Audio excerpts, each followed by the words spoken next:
Welcome to this session. We are here to look at some multiple choice questions on the topic of government, arms of government, and separation of power. Please, before now, we have done a video on this topic, arms of government, separation of power, rule of law, and of course, constitutionalism. In case you have not seen it, I would advise you to check on this channel for this particular video so that you can understand these questions we are treating right away. So let's go with this question, okay? Which arm of government is primarily responsible for enforcing and administering the laws? To enforce and to administer.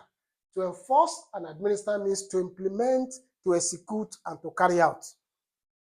If you check on the video, when we did the topical explanation of this, we said legislature makes law, the judiciary interpret law, the executive implement or execute law. So which of these do you think is the correct answer to this? The answer is option C. Executive arm of government enforce and administer the laws. That they execute, they carry out the laws. Okay? The next question. A single executive system most accurately describes a government where a single executive, if you check the video, we treated some types of executive. Zero, single, dual, plural executive. So please check the video, you will see there and get better understanding. But this question is relating to only one of them. A single executive system most accurately describes a government where A, power is shared equally among ministers. No. One person is head of the executive with primary authority. Of course, you can see single, you can see one. C, the legislature controls day-to-day administration. No. A council votes on every executive action. The correct option to this question is B. One person is the head of the executive with primary authority. The next question.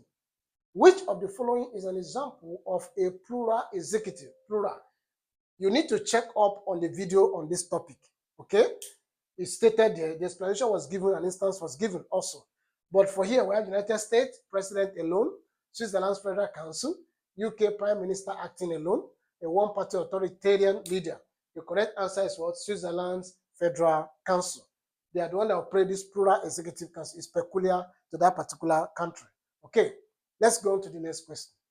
Which of these is not normally a core function of the executive? Not normally.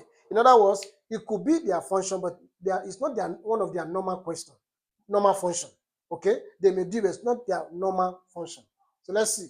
Implementing the laws, this is the core function of the executive. Interpreting laws in court cases. You can see something is wrong somewhere there. Okay, conducting foreign relations, of course, that's the function of the executive.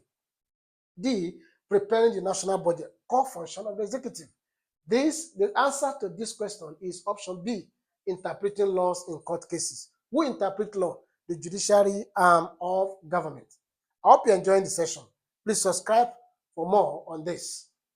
5, a bicameral legislature is best described as the word bi. What do I mean by bi? Bi means what? Two.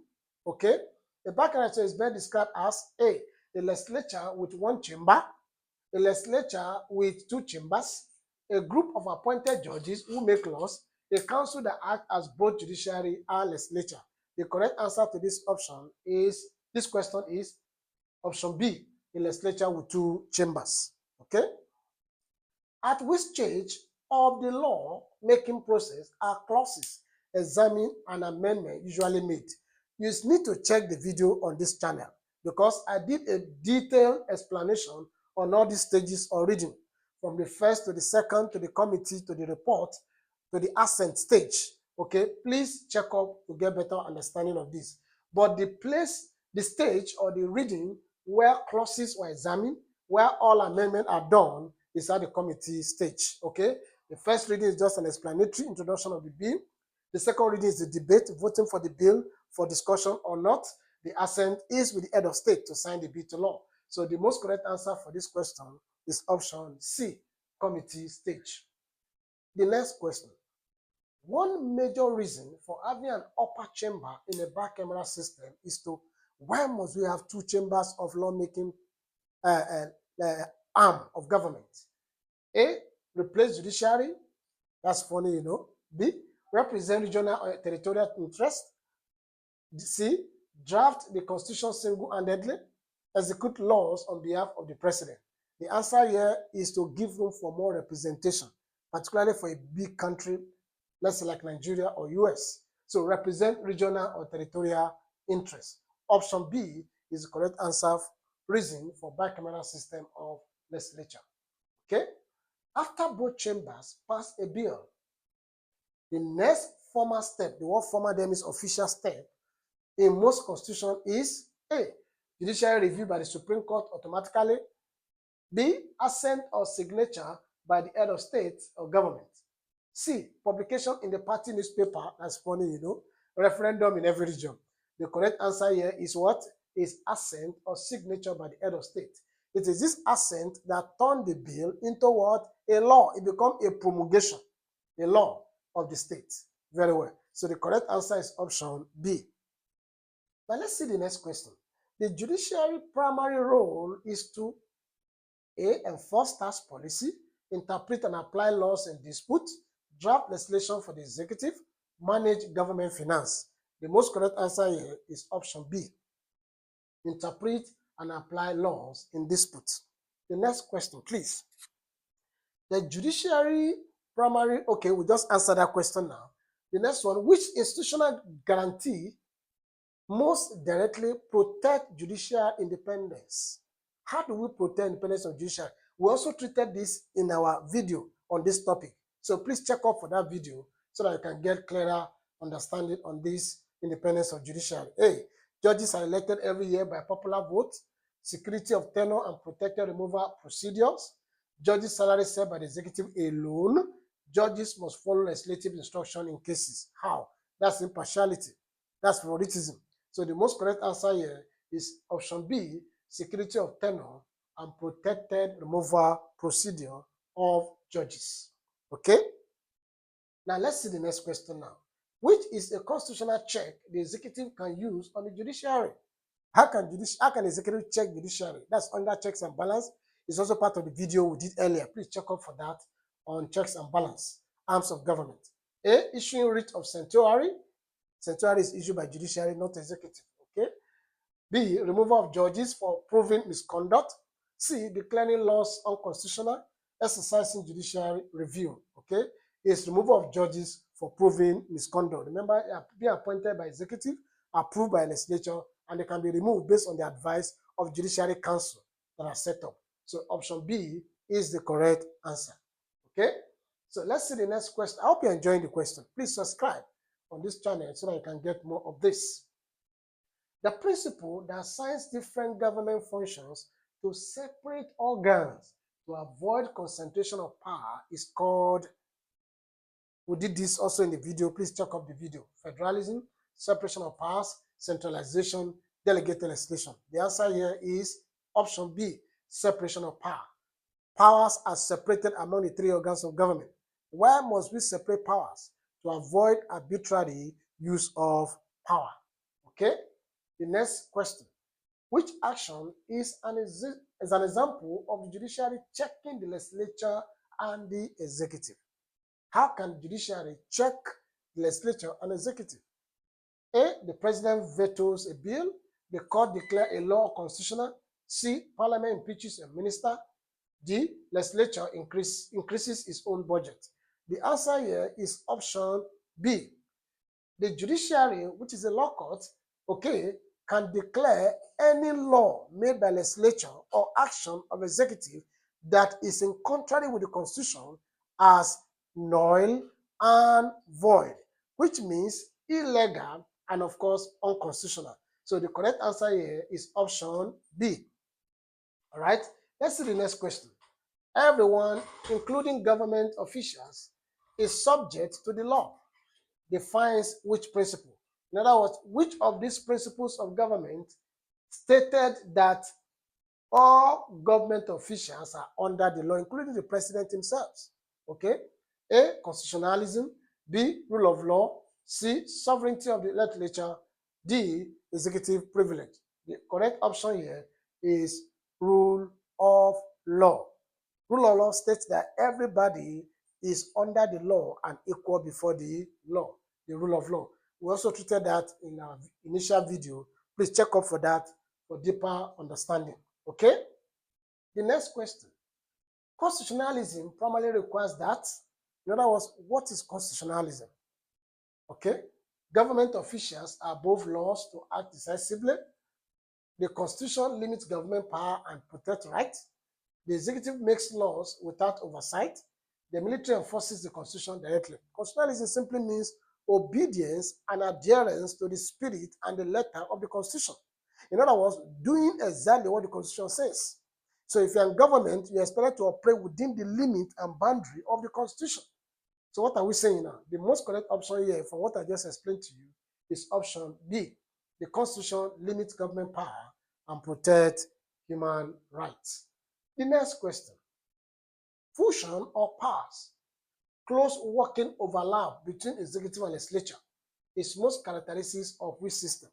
Now, you must have had separation of power we mentioned earlier in the course of this question, and we also treated it in one of our videos. Please check up for that. All right?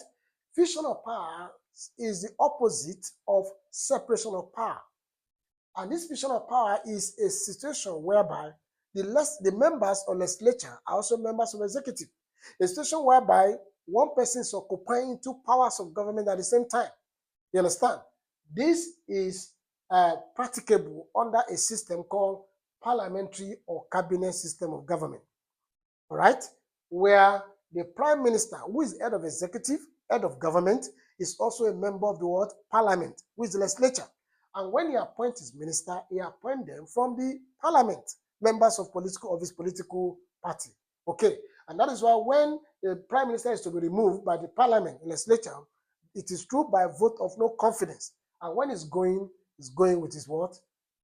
Colleagues, his ministers. All right? So the correct answer to this question is parliamentary system. In a typical presidential system, who is both head of state and head of government? All right? The monarch, the president, the prime minister, the speaker of the legislature. The answer here is the president. You know, in a presidential system of government, the president occupies two positions. He is the head of state as well as the head of government. And that's why we call such president an executive president, performing the functions of both head of state and head of government. Unlike in a parliamentary system, where the president is what? A ceremonial head, only playing the role of head of state. Another person is appointed as prime minister, playing the role of what? Head of government, or role of head of government played by what? A monarch. Okay?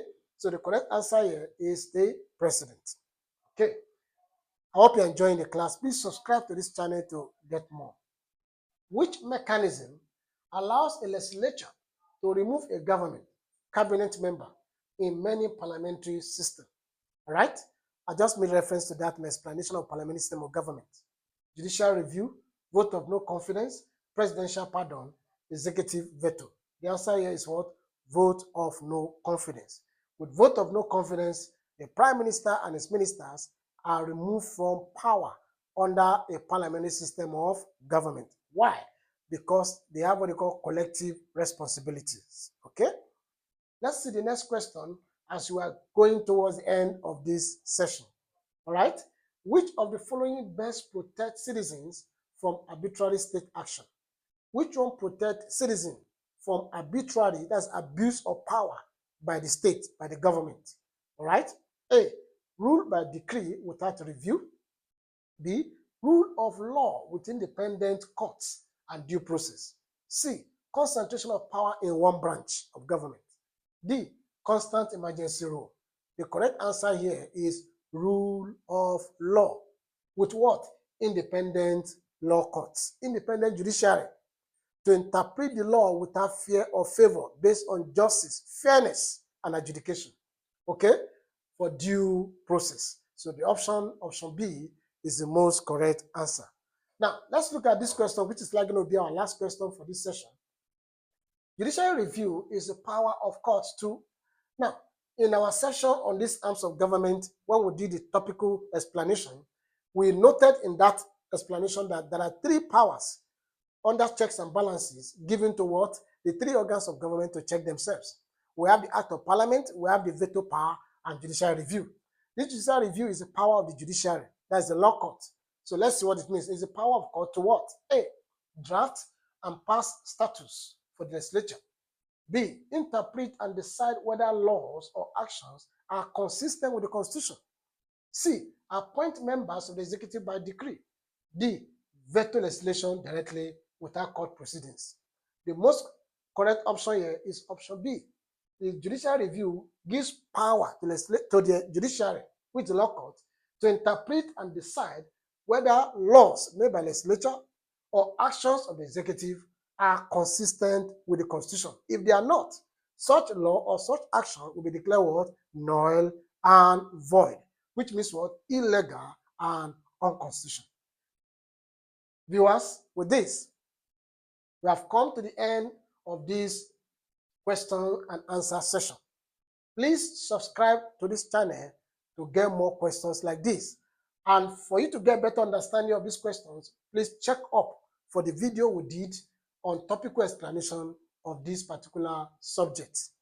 Thank you. Hi, I'm sure you enjoyed the content you just watched. To see more episodes as that, preparing you for your oncoming exams, smash the subscribe button on this channel right now and visit the playlist that we've made for you, covering over 50 types of different exams, including JAMB, WAEC, Cacao, NET, IALT, and the likes like that. Also, in every video you watch, we have the link to our apps where you can download on Google Play Store and Apple Play Store and practice hundreds of past questions for free.